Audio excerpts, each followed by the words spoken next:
السلام علیکم، میں ہوں آپ کا ہوسٹ احسن گوری اور آپ دیکھ رہے ہیں یوٹیوب چینل۔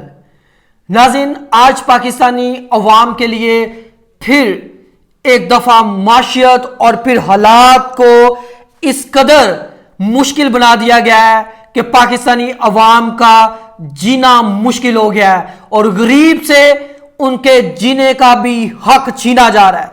آج پھر پیٹرول مہنگا کیا گیا، ڈیزل مہنگا کیا گیا اور ایل پی جی بھی مہنگی کی گئی، چینی مہنگی کی گئی، آٹا مہنگا کیا گیا اور غریب کو بتا دیا گیا کہ آپ کا پاکستان میں جینے کا کوئی حق نہیں۔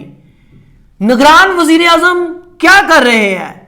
پچھلے 4 دنوں سے باقاعدہ طور پر میٹنگز کی جا رہی ہیں اور عوام کو ریلیف دینے کا سوچا جا رہا ہے۔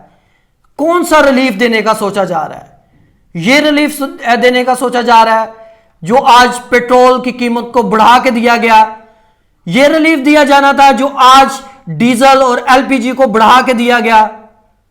عوام دن بدن مشکل کی طرف بڑھ رہی ہے اور جبکہ ہمارے جو لیڈرز ہیں وہ پروٹوکولز کو انجوائے کرنے میں مشغول ہیں اور اپنی جائیداد اور اپنے اثاثے جات بڑھا رہے ہیں۔